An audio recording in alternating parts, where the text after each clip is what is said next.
Welcome back once again. आज हम देखेंगे द्विघात समीकरण में मूलों का योगफल और मूलों का गुणनफल दिया हुआ हो तो हम द्विघात समीकरण कैसे लिखेंगे। द्विघात समीकरण को इंग्लिश में कहते हैं क्वाड्रेटिक इक्वेशन और मूल को इंग्लिश में कहते हैं रूट्स। ठीक है, तो अगर हमें सम ऑफ रूट्स और product of roots, sum of roots and product of roots दिया हुआ हो तो हम क्वाड्रेटिक इक्वेशन कैसे लिखेंगे वो हम आज सीखेंगे। ठीक है, तो चैप्टर कौन सा है?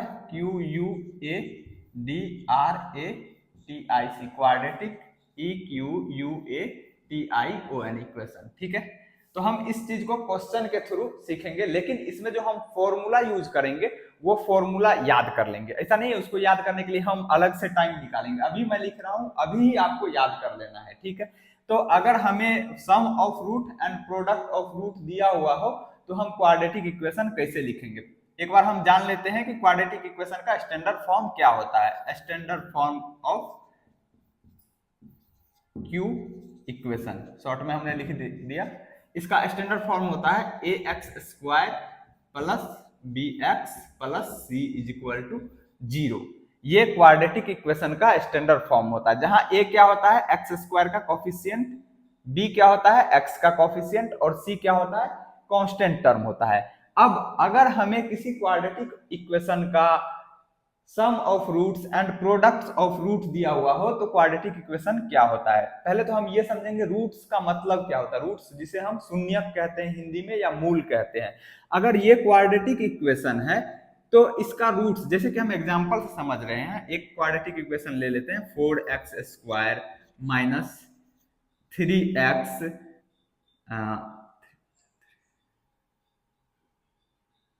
प्लस -1, ऐसा हमने एक क्वाड्रेटिक इक्वेशन ले लिया। अब इसके रूट्स का मतलब क्या होगा? इसके रूट्स का मतलब ये हुआ कि x का वो वैल्यू जो इस इक्वेशन में रखें तो 0 के इक्वल आ जाए, मतलब RHS के इक्वल आ जाए। x का वो वैल्यू जो हम इसमें रखेंगे तो रखने के बाद 0 के इक्वल आ जाए। क्वाड्रेटिक है मतलब वेरिएबल पे मैक्सिमम पावर 2 रहेगा तो इसके मैक्सिमम 2 रूट्स होंगे। ठीक है, अगर ये क्यूबिक होता मतलब वेरिएबल पे मैक्सिमम पावर 3 होता तो ये इसके 3 रूट्स होते मैक्सिमम। ठीक, तो हम इसके रूट्स को अल्फा और बीटा से डिनोट करेंगे। इसके रूट्स को किससे डिनोट करते हैं? अल्फा और बीटा से हम इसके रूट्स को जनरली डिनोट करते हैं। तो अगर किसी क्वाड्रेटिक इक्वेशन का रूट्स अल्फा प्लस बीटा, ये सम ऑफ रूट्स है, सम ऑफ रूट्स मतलब हिंदी में कहते हैं मूलों का योगफल, और अल्फा इंटू बीटा को हम कहेंगे PRODUCT, product of roots. Hindi में इसको कहते हैं मूलों का गुणनफल। आपको याद ये रखना है कि अल्फा प्लस बीटा को हम मूलों का योगफल कहते हैं और अल्फा इंटू बीटा को मूलों का गुणनफल कहते हैं। जहां अल्फा और बीटा क्या है? अल्फा और बीटा क्वाड्रेटिक इक्वेशन का रूट्स है। ये सब लिखने की जरूरत नहीं है आपको, ये दिमाग में छाप लेना। ये सब अल्फा बीटा से हम क्वाड्रेटिक इक्वेशन के रूट्स को डिनोट करते हैं, तो ये ध्यान रखना है, लिखना नहीं है। मैं आपको समझने के लिए लिख दे रहा हूं यहाँ पे, लेकिन आपको ये ध्यान रखना है। अगर हमें alpha plus beta and alpha into beta दिया हुआ तो हम द्विघात समीकरण कैसे लिखेंगे, ये रिजल्ट इंपॉर्टेंट है, तो उस चीज को याद रखना है। तो क्वाड्रेटिक इक्वेशन बराबर क्या हो जाएगा? X square minus alpha plus beta into x plus alpha into beta is equal to 0। ये हो जाएगा क्वाड्रेटिक इक्वेशन, मतलब द्विघात समीकरण, जब हमें मूलों का योगफल और मूलों का गुणनफल पता हो तब। ये रिजल्ट आपको याद रखना है। अल्फा प्लस बीटा क्या है? मूलों का योगफल। अल्फा इंटू बीटा क्या है? मूलों का गुणनफल। तो अब हमें क्वेश्चन के थ्रू इस एप्लीकेशन को समझना है, हम क्वेश्चन में कैसे अप्लाई करेंगे। तो मैं इसको मिटा देता हूं। अल्फा प्लस बीटा क्या है? सम ऑफ रूट्स है, हिंदी में कहते हैं मूलों का योगफल। अल्फा इंटू बीटा क्या है? प्रोडक्ट ऑफ रूट्स है, जिसको हिंदी में कहते हैं मूलों का गुणनफल। ठीक, तो एग्जाम्पल के थ्रू हम इसको अभी समझेंगे। क्वाड्रेटिक इक्वेशन का स्टैंडर्ड फॉर्म क्या होता है? ax² + bx + c = 0। इस इक्वेशन को मैं फिर से ऊपर लिख दूं क्या? ऊपर लिख दे रहा हूं। क्वाड्रेटिक इक्वेशन क्या हो जाएगा? x² - α +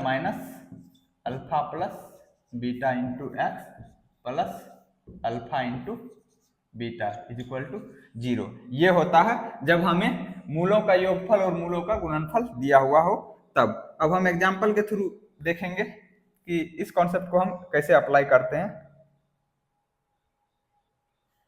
अब एक क्वेश्चन है ना, क्वेश्चन लिख लेते हैं। क्वेश्चन क्या है?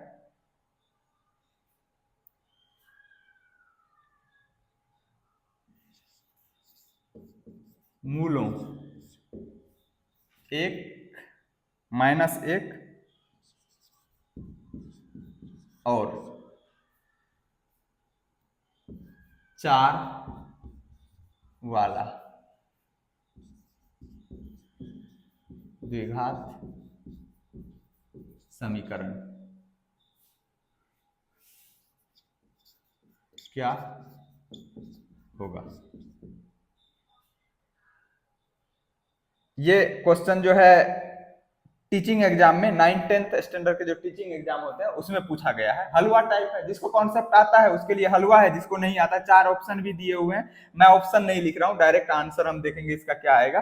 तो हमें मूल दिया हुआ है, मूल का योगफल नहीं दिया हुआ, मूल दिया हुआ मतलब रूट्स दिया हुआ है। मूल को इंग्लिश में क्या कहते हैं? इसी को हम रूट्स कहते हैं, ROOTS रूट्स। तो इंग्लिश मीडियम वालों को दर्द दिक्कत परेशानी नहीं होनी चाहिए कि ये मूल का मतलब क्या हुआ। हम अगर इंग्लिश में क्वेश्चन रहेगा तो हिंदी में भी उसको एक्सप्लेन कर देता हूँ, हिंदी में रहता है तो इंग्लिश में। द्विघात समीकरण को इंग्लिश में क्या कहते हैं?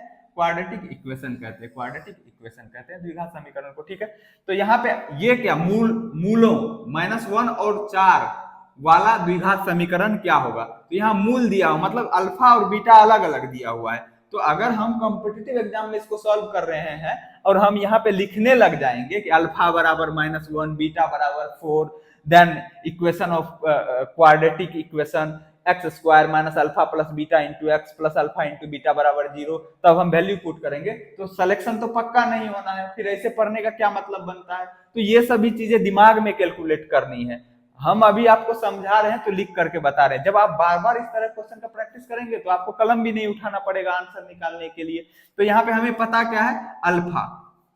तो अल्फा बराबर कितना है?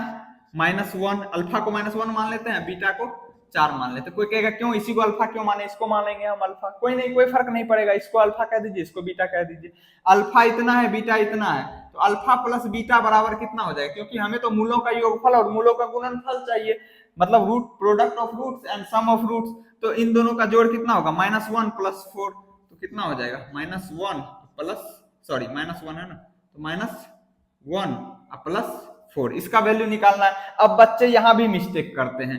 अगर मिस्टेक करते हैं तो हमें सीखना है, ठीक है, हमें सीखना है कि हम इसका वैल्यू कैसे निकालेंगे। यहाँ पे कुछ और वैल्यू है, कहीं पे कुछ और वैल्यू रह सकता है, तो यहाँ पे कैसे सिंप्लीफाई करेंगे? इसको आसान है, ऐसे भी लिख सकते हैं।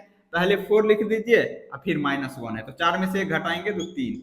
हालांकि मैं सोच रहा था इसको और डेप्थ में जाके एक्सप्लेन करूं, कुछ और रहेगा तो कैसे करेंगे, पर वो ज्यादा कॉम्प्लिकेटेड हो जाएगा। जहां यहाँ पे जो क्वेश्चन है हम उसको डायरेक्ट सिंप्लीफाई करेंगे। देखिए, चलिए मैं बता देता हूं। फिर भी यहाँ पे इस स्टेप में जिस बच्चे को दिक्कत आती है, मान लीजिए यहाँ पे -9 हो जाता है, ऐसा रहता है -9 + 5 तब +4, तब कैसे करते आप? तो मैक्सिमम बच्चे कर लेंगे, पर मेरा क्या मकसद है, जिसको कुछ भी नहीं समझ में आता उसे भी यहाँ समझ में आएगा। मतलब चौपट से चौपट बच्चे को समझ में आना चाहिए। जब भी इस तरह का एक्सप्रेशन हो ना, तो आप क्या कर लीजिए, पहले ये देखिए कि दोनों का सेम साइन है या नहीं। ये भी नहीं देखना है, सॉरी। पहले आप साइन ढक दीजिए, साइन ढक दिया, दोनों में जो बड़ा है वो रफ में पहले ऊपर लिख लीजिए। यहाँ पे हम इसका सॉल्यूशन कर रहे हैं, तो दोनों में साइन ढकने के बाद कौन बड़ा है? 4 बड़ा है ना, तो 4 पहले लिख दिया, उसके नीचे दूसरा वाला जो छोटा है वो लिख दिया।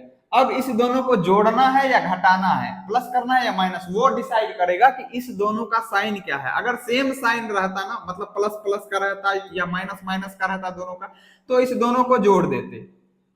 लेकिन अगर अपोजिट साइन है, एक का प्लस है एक का माइनस है, तो घटा देंगे। तो अपोजिट है ना, 4 का साइन प्लस का है, 1 का साइन माइनस का। यहाँ भी बच्चे मिस्टेक करते हैं, कहते ये अगर पूछो तो मैक्स बहुत सारे बच्चे ऐसे कहेंगे ये प्लस का साइन इसका है। नहीं भाई, ये जो साइन जो होता है जस्ट पीछे होता है। तो ये जो प्लस का साइन है ना, किसका है? 4 का साइन प्लस का है, 1 का माइनस का। अपोजिट साइन है तो हम इसको माइनस करेंगे, 4 में से 1 जाएगा 3। अब इस 3 का साइन क्या होगा? जो ऊपर वाले का साइन है वही साइन है। 4 का साइन क्या है? तो यहां से देखेंगे 4 का साइन प्लस का है, तो यह जो फाइनल आंसर आएगा उसका साइन प्लस का आएगा, मतलब 3 का साइन प्लस का होगा। यहाँ 3 का जो साइन होगा प्लस का होगा। ठीक है, इस तरह। आपको ये इतना झमेला क्यों करो? 4 में से 1 घटा दो ना, ठीक है, ये तो कर ही लेंगे। मैं ये कह रहा हूँ जिसको नहीं समझ में आ रहा उसके लिए, मान लो ऐसा रहता -9 + 4, तो मैं जो अभी तरीका बताया हूं उस तरीके से कीजिए। पहले साइन को ढक दिया, दोनों में कौन बड़ा है? 9, तो 9 को लिख दिया पहले, उसके नीचे 4 लिख दिया। अब इस दोनों का साइन क्या है? अपोजिट है, सेम साइन नहीं। अगर सेम साइन रहता तो जोड़ देते, लेकिन अपोजिट साइन है। एक 9 का साइन माइनस का है, 4 का साइन प्लस का है। 9 में से 4 को माइनस करेंगे, अपोजिट साइन है तो 9 में से 4 माइनस करेंगे तो कितना बचेगा? 5। अब इस 5 का साइन क्या होगा? 5 का साइन वही होगा जो ऊपर वाले का है, ऊपर वाला मतलब 9। तो 9 का साइन क्या है? यहाँ पे माइनस का है, तो इस 5 का भी साइन क्या आएगा? माइनस, तो -5। तो इसको सिंप्लीफाई करेंगे तो आंसर हो जाएगा -5। समझ में आया क्या? वैसे कॉमन लेके भी कर सकते हैं, लेकिन इस तरह से थोड़ा इंटरेस्टिंग हो जाता है। अच्छा, ढक के कर रहे हैं इसे, तो बच्चे थोड़ा सीखने में ज्यादा इच्छुक दिखते हैं इस तरीके से बताने पे। ठीक है, बाद बाकी आपको ये आता है तो कलम उलम नहीं उठाना है। समझ में आया ना? जिसको एकदम चौपट बच्चा है उसके लिए मैंने बताया, इस तरीके से आप कर सकते हैं। तो अल्फा प्लस बीटा बराबर 3 आ गया। अल्फा इंटू बीटा बराबर मतलब प्रोडक्ट ऑफ रूट, तो अल्फा का वैल्यू कितना है? -1 गुना बीटा का वैल्यू 4। अब गुना करेंगे तो कितना आ जाएगा? देखिए, जब भी दो नंबर को हम मल्टीप्लाई करते हैं तो पहले उसके साइन को मल्टीप्लाई करते हैं। 4 का साइन क्या है? प्लस है या माइनस? पॉजिटिव क्वांटिटी है निगेटिव? तो पॉजिटिव, कोई साइन नहीं तो पॉजिटिव क्वांटिटी। ये 1 का साइन माइनस का, तो दोनों का साइन मल्टीप्लाई करेंगे। प्लस और माइनस मल्टीप्लाई होता है तो माइनस हो जाता है।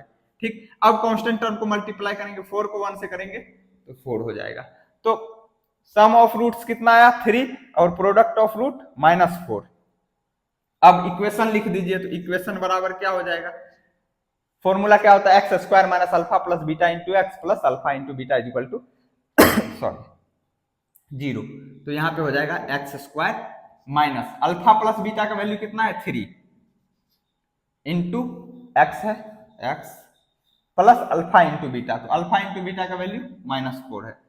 तो यहाँ पे प्लस साइन है तो कोई घबराएंगे नहीं, प्लस लिख करके -4 बराबर 0। अब इसको अगर हम सिंप्लीफाई करते हैं तो क्या हो जाएगा? X square minus 3x, plus और माइनस दो साइन लगातार है, मतलब गुना में है, प्लस और माइनस गुना होता है तो माइनस हो जाता है, -4 इक्वल टू 0। तो ये हमारा सॉरी इक्वेशन हो जाएगा। तो अगर हमें सम ऑफ रूट्स डायरेक्ट दिया हुआ हो तो हम डायरेक्ट वैल्यू पुट कर देंगे यहाँ पे, product of root sum of root दिया हुआ हो तो। अगर नहीं दिया हुआ है, अलग अलग रूट दिया हुआ है, तो पहले हम सम निकाल लेंगे, प्रोडक्ट निकाल लेंगे, फिर हम वैल्यू पुट कर देंगे। समझ में आया? अगर किसी द्विघात समीकरण का मूलों का योगफल दिया हुआ हो और मूलों का गुणनफल दिया हुआ हो तो द्विघात समीकरण क्या होगा? मेरे साथ एक बार बोलिए आप, X square minus alpha plus beta into x plus alpha into beta is equal to 0। ठीक है, अगर हमें मूलों का योगफल डायरेक्ट दिया हुआ है तो हम डायरेक्ट वैल्यू पुट कर देंगे, अगर मूल दिया हुआ है तो हम पहले मूलों का योगफल और मूलों का गुणनफल निकाल लेंगे। उम्मीद करता हूं आपको ये कॉन्सेप्ट समझ में आया होगा। हमने एक क्वेश्चन प्रैक्टिस करवाया। अब देखिए, ये 9th 10th स्टैंडर्ड में जो टीचिंग एग्जाम होता है उसमें पूछा गया, इसमें कोई दम नहीं है। अगर आप कॉम्पिटिटिव एग्जाम में कर रहे हैं तो ये एक्सपेक्ट मत कीजिए कि हम ये लिख के करेंगे, फिर सिलेक्शन नहीं होगा, ये सत्य है। ये समझाने के लिए मैंने आपको किया। कैलकुलेशन इतना फास्ट होना चाहिए कि मन में ही यहाँ पे अल्फा प्लस बीटा यहीं पे कर लेंगे। अच्छा, इन दोनों को जोड़ेंगे तो कितना आ जाएगा? 3 आ जाएगा, तो एक्स स्क्वायर माइनस 3x, और इन दोनों को मल्टीप्लाई करेंगे तो -4 आएगा, तो एक्स स्क्वायर माइनस 3x यहाँ पे -4 इज इक्वल टू 0। वही आया ना? तो ये डायरेक्ट टिक करने वाला है, लेकिन अगर नहीं आता है तो आपको सीखने में टाइम लगाना पड़ेगा। डायरेक्ट कोई शॉर्टकट नहीं है, शॉर्टकट से आप कुछ क्वेश्चन सॉल्व कर पाएंगे, सिलेक्शन नहीं ले पाएंगे। समझ में आया ना? तो समझने का, अगर आपको मान लीजिए यहाँ पे दिक्कत आ रही है, आप इसको स्किप कर देते, अरे यही ना दिक्कत आ रही है, छोड़ो ना यार इसको, तो भले आपको बहुत अच्छे से ये रिजल्ट याद हो, एग्जाम में तो आप क्वेश्चन नहीं कर पाएंगे ना। यही तो नहीं पूछना है कि चलो इसको रट लेंगे, तो ये चीजें सॉल्व करने आना चाहिए। सॉरी, मल्टीप्लाई करने आना चाहिए। कैसे मल्टीप्लाई करते हैं, साइन का ख्याल रखना है। तो हम एक बार लिख देते हैं आपको फिर से, अगर आपको नहीं आता है कि साइन को कैसे मल्टीप्लाई करेंगे तो ये चीजें याद रख लीजिएगा, ठीक है। मैं बार बार जब भी कोई रिजल्ट यूज होता है, चाहे वो कितना भी बेसिक स्टैंडर्ड का हो, मैं वो डिस्कस करता हूं। तो अगर दो साइन हम मल्टीप्लाई करते हैं प्लस और माइनस का, तो अगर माइनस और माइनस मल्टीप्लाई होता है तो क्या हो जाता है, प्लस हो जाता है। अगर प्लस और प्लस मल्टीप्लाई होता है तो भी प्लस हो जाता है। अगर माइनस और प्लस मल्टीप्लाई होता है तो माइनस हो जाता है। अगर प्लस और माइनस मल्टीप्लाई होता है तो भी माइनस हो जाता है। अगर जैसे यहाँ पे हमने इस दो नंबर को मल्टीप्लाई किया तो 4 एक पॉजिटिव क्वांटिटी, पॉजिटिव टर्म है, तो ये प्लस है और ये माइनस है। पहले हम साइन मल्टीप्लाई करते हैं तो प्लस और माइनस मल्टीप्लाई हुआ तो माइनस हो गया।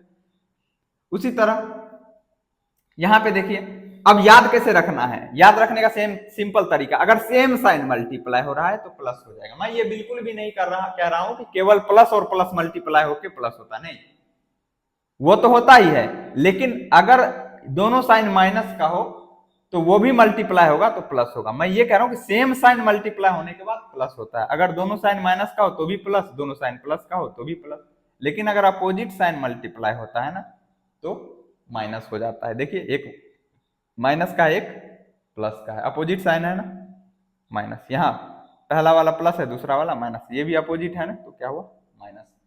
तो जब भी दो टर्म को गुना करें ना आप, तो पहले उसके साइन को गुना कीजिए। साइन को गुना इस हिसाब से करेंगे, यहाँ पे लिखा हुआ है, नहीं याद है तो याद कर लीजिए। सक्सेस का कोई शॉर्टकट नहीं होता है। मैं इतना बेसिक क्यों एक एक स्टेप डिस्कस कर रहा हूं, क्योंकि जो जीनियस बच्चे होंगे वो तो सिलेक्शन ले ही लेते हैं, पर वीक बच्चे में भी ऐसा नहीं कि सिलेक्शन लेने की क्षमता नहीं होती है उनमें, पर वो इग्नोर करके चलते हैं। जो स्टेप नहीं आता उसको छोड़ देते हैं। अरे छोड़ने से आप सक्सेस नहीं पा सकते हैं, ठीक है ना। आप कुछ चीजें याद कर सकते हैं, कुछ चीजों में महारत हासिल कर सकते हैं, पर सिलेक्शन के लिए तो आपको बेसिक चीजें आनी चाहिए ना। सबको बैलेंस करके चलना पड़ेगा ना, हर एक चैप्टर को, हर एक सब्जेक्ट को, ठीक है। तो भागिए मत, अपने कमजोरी को छुपाइए मत। आप जहां भी पढ़ते हो, जिस भी टीचर से पढ़ते हो, आप पूछिए, क्योंकि आपको सेलेक्ट होना है ना, आपके टीचर को नहीं सेलेक्ट होना है। आप में जो भी कमजोरी है आप उनके साथ शेयर कीजिए कि सर मेरे को नहीं आता, भले वो दूसरी तीसरी क्लास के लेवल का चीज क्यों ना हो। आप बैंकिंग, रेलवे, एसएससी की भी तैयारी कर रहे हैं, आपको दूसरी तीसरी क्लास की चीजें नहीं आती है, तो उस लेवल से भी आप शुरू करेंगे ना तो भी सिलेक्शन ले लेंगे डंके की चोट पे, ठीक है। लेकिन आप में इच्छा होनी चाहिए समझने की। उम्मीद करता हूं आज का ये कॉन्सेप्ट समझ में आया होगा। क्या कॉन्सेप्ट आज हमने डिस्कस किया, द्विघात समीकरण का। द्विघात समीकरण का स्टैंडर्ड फॉर्म क्या होता है, ax square plus bx plus c equal to 0। अगर हमें द्विघात समीकरण में product of root and sum of roots, कहने का मतलब क्वाड्रेटिक इक्वेशन में product of root and sum of root दिया हुआ, तो क्वाड्रेटिक इक्वेशन क्या होता है, x square minus alpha plus beta into x plus alpha into beta is equal to 0। Very simple. तो उम्मीद करता हूं आज का क्लास आपको समझ में आया होगा। अगले दिन हम क्वाड्रेटिक इक्वेशन से ही रिलेटेड अगला कॉन्सेप्ट डिस्कस करेंगे। फिर मिलेंगे अगले वीडियो में। Until then take care, see you, bye bye.